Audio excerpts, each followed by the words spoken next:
सोलापूरसह धाराशिव, अहिल्यानगर या जिल्ह्यामध्ये मागच्या 8 ते 15 दिवसापासून पावसाने जोरदार बॅटिंग केली आणि त्यामुळे आपण पाहू शकताय की सीना नदीच्या पात्रामध्ये मोठ्या प्रमाणात या ठिकाणी वाढ झालेली आहे आणि सीना नदीचं पात्र विस्तीर्ण झालं असल्या कारणानं नदीकाठच्या शेती असेल, गाव असेल यांना मोठा फटका बसलेला आहे। या सर्व क्षेत्राची पाहणी करण्यासाठी सध्या मोहोळचे आमदार राजू खरे हे सध्या या ठिकाणी आहेत। आपण त्यांची बातचीत करूया। साहेब, काय सांगाल, मोठा फटका मोहोळ मतदारसंघाला या पावसामुळे बसलेला आहे, नेमकं कशा स्वरूपाचं नुकसान शेतकऱ्यांचं झालं? आता isakal.com आहे देशातील नंबर 1 ची मराठी न्यूज वेबसाईट। प्रत्येक अपडेटसाठी isakal.com ला नक्की भेट द्या। मराठवाड्यामध्ये 2 मागची धरणं आहे, त्या धरणातून पहिले 40,000 क्युसेक पाणी सोडण्यात आलं।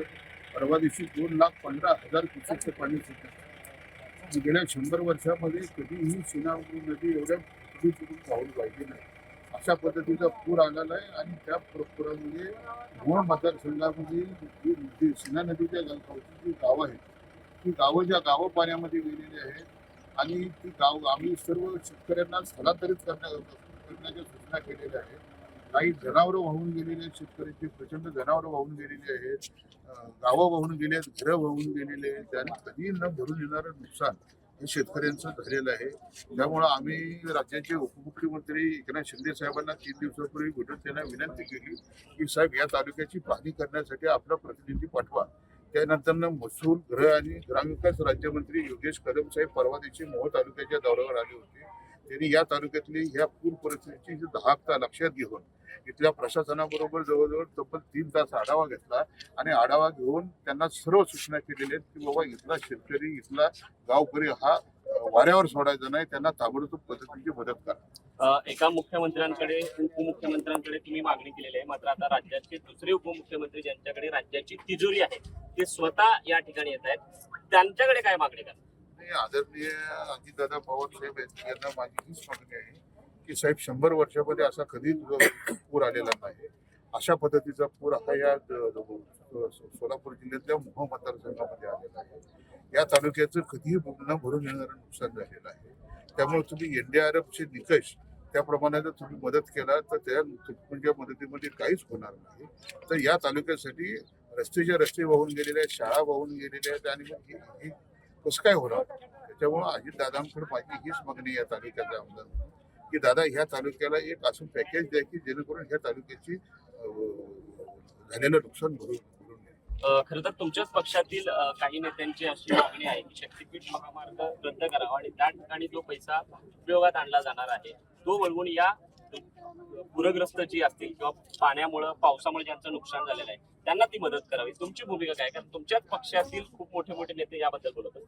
आणि मी शक्तीपीठ रस्त्याचं हे विधानसभेमध्ये अभिनंदन केलेलं आहे। मुख्यमंत्री देवेंद्र फडणवीस, उपमुख्यमंत्री, दोन्ही उपमुख्यमंत्र्यांचं अभिनंदन। कारण शक्तीपीठ हा रस्ता मोहोळ मतदारसंघातून जवळजवळ 72 किलोमीटर जाणार आहे आणि या 72 किलोमीटरमध्ये एक नवनगर निर्माण होणार आहे आणि ते नवनगर हे मोहोळ शहराच्या नजीक असून एक मोहोळ शहर हे सुंदर शहर म्हणून उद्या विकसित येणार आहे। इथं कुटुंबाच्या माध्यमातून, इथं कुटुंबाच्या माध्यमातून इथे अनेक उद्योग हे या मतदारसंघात येणार आहेत आणि शेतकऱ्याला 5 पट भाव मिळून त्याच्या जीवनाचं सोनं होणार आहे। त्याच्यामुळे ह्या रस्त्याचं मी पक्षाची काय भूमिका ह्याच्याची मला घेण्यात येईल। येत्या काळामध्ये मग पक्ष तुमचा हा असणार नाही? माझी तो 29ला ठरवलं कुठल्या पक्षात जायचं, पण आता पक्षाने जरी भूमिका घेतली असं, कारण तुम्ही उघड सांगता की मी शिवसैनिक आहे, मी शिंदे साहेबांचा माणूस, मी तर बाळासाहेब ठाकरे यांचा कडवट शिवसैनिक आहे। गेली 35 वर्ष झाली आणि विधानसभेच्या निवडणुकीच्या आदल्या दिवशी फक्त मी पवार साहेबांकडनं तुतारी घेतली। आता माझ्या आयुष्य शिवसेनेमध्ये गेलेलं आहे, त्यामुळे शिवसेनेमध्ये विधानसभेत आपल्याला माहिती आहे सर, विधानसभेत मोहोळ मतदारसंघात इकडे उद्धव सेना माझ्या बरोबर होती, इकडे शिंदे सेना माझ्या बरोबर होती आणि दोन्ही सेना ह्या मतदारसंघात मला निवडून आणण्यासाठी दिवस रात्र प्रयत्न करत होता, म्हणून 31,000 मी निवडून होतो। नक्कीच, धन्यवाद सर। तर हे होते मोहोळचे लोकप्रतिनिधी राजू खरे यांनी शक्तीपीठ महामार्गाचं उघड समर्थन केलेलं आहे आणि त्यासोबतच काही वेळातच आता राज्याचे उपमुख्यमंत्री अजितदादा पवार हे या ठिकाणी येणार आहेत आणि त्यांच्याकडे मोहोळ मतदारसंघासाठी एक विशेष पॅकेज दादांनी जाहीर करावं अशा पद्धतीची मागणी सुद्धा त्यांनी साम टीव्हीशी बोलताना या ठिकाणी व्यक्त केली आहे. कॅमेरा पर्सन विजय अवतेसह विश्वभूषण लिवाय, साम टीव्ही न्यूज, सोलापूर.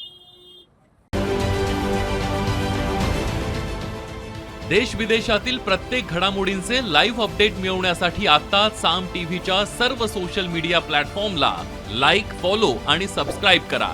तसंच सर्व नोटिफिकेशनसाठी बेल आयकॉन प्रेस करायला विसरू नका.